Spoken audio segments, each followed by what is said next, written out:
Exact opposite. Mr. Deal, you now have an opportunity to ask Ms. Handel another question. Okay. Well, Ms. Handel, we know that you are now in your quest for the 4th political office in the last 8 years.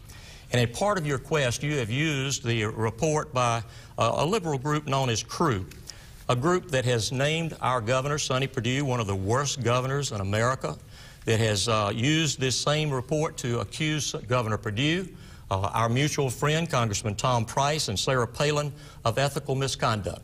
Now, I don't expect you to apologize to me for associating me with that same group's labels, but I would ask you, would you look into the camera and would you apologize to Governor Perdue, Tom Price, and Sarah Palin for giving legitimacy to the labels that this group has placed upon them just because you want to use it as an attack against me? Oh, come on, Nathan.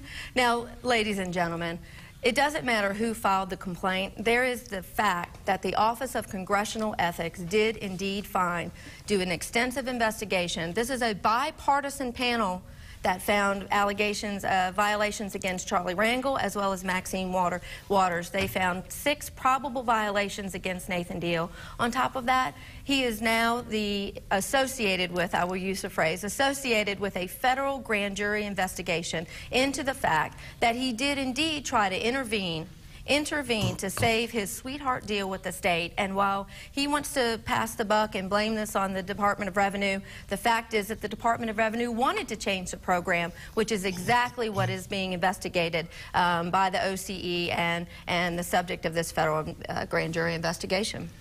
Well, I tried, Governor. I tried to get you and Tom Price an apology, and Governor Palin. You know, Ms. Handel says that she believes that she has lipstick in a pocketbook. But I don't think you can use one organization to label you with one label and then say that's not legitimate and then use that same organization to label me. I don't believe her handbag is big enough to carry enough lipstick to cover up that kind of hypocrisy. Ms. Handel, you have the next question. I do. You know, I realize, Nathan, that you and Roy Barnes served together in the state Senate leadership when you were both of you were Democrats at that time. Recently, you said that there was no possible way that Roy would ever bring up your ethics issues. Do you really believe that? Well, once again, you didn't quite get the quote right. I simply said that I don't believe Roy Barnes would conduct a campaign with a degree of negativity, the slash and burn efforts that your campaign has demonstrated within the primary that not only attacks opponents but destroys the party process. We certainly did not see him use that kind of approach in his own primary. Now, certainly, when I'm the nominee and he is the nominee on the other side, we're going to go at it. But I think we will deal with issues and not simply resort to this kind of very slanderous kind of accusations.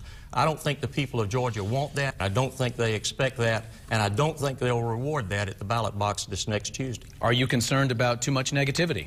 It is amazing to me that talking about ethics, something that I have done my entire political career, has somehow been painted this way by Nathan Deal. Nathan, ethics do matter, and it should be of grave concern. And I know you don't want to talk about it, but it should be grave concerns for all of us. The idea that we would have a potential nominee who is associated with a federal grand jury investigation. That is what will destroy this party if we were to move forward with that. Ethics do matter, and I will continue to be a champion for ethics, even if it is within our own party. We have about 30 seconds. I'd like to move along before we get to your closing remarks. So I would like each of you to give us 30 seconds on this topic. What specifically would you do early in your term as governor to help small business people in Georgia? What specific thing could you do to help the small business grow? Mr. Deal? Well, I'm the only candidate who's put forth very specific proposals for major tax reform in this state. Been scored by the Tax Foundation, which says that we are currently in the bottom half of states in terms of a favorable business climate.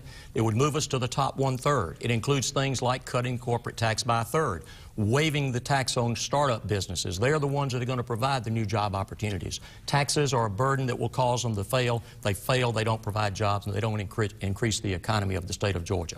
Those are very specific things. They have been scored. They have been favorably reported by outstanding economists all over the country. Handel. Thank you. Well, of course, that's a nice little plan, but what I'm interested in is sweeping, comprehensive tax reform where we pull down income tax rates, where we can come up a bit on sales tax. We now have have a venture capital and angel investment tax credits for small business and startup companies. It'll be imperative to implement those effectively. Next, making sure that we do have a Jumpstart Fund here in Georgia where we can invest directly in good innovations that are generated by Georgia citizens, because it is a shame that when a startup starts up in Georgia, it leaves after 10 years, up 75% of them. Small business, we need to free up the regulatory climate on them and make sure that we move aggressively in sunsetting regulatory boards that put a huge burden on small business, along with inventory tax reduction as well as the energy tax on manufacturers. It is now time for closing remarks. Each candidate will have 45 seconds. We determined order by a drawing. We start with Mr. Deal. Well, thank you, and I thank you for the opportunity to be with you today and talk to the people of Georgia. You know, I believe on Tuesday we're going to decide as Republicans who's the best candidate to go against Roy Barnes in November. Repeatedly, the Rasmussen poll, a national polling company, has consistently shown I'm the candidate that can best win in November. The last poll, 49 to 43% margin over Mr. Barnes. Ms. Handel is at a statistical dead heat with him. Now, I want to tell you that negative campaigning takes its toll.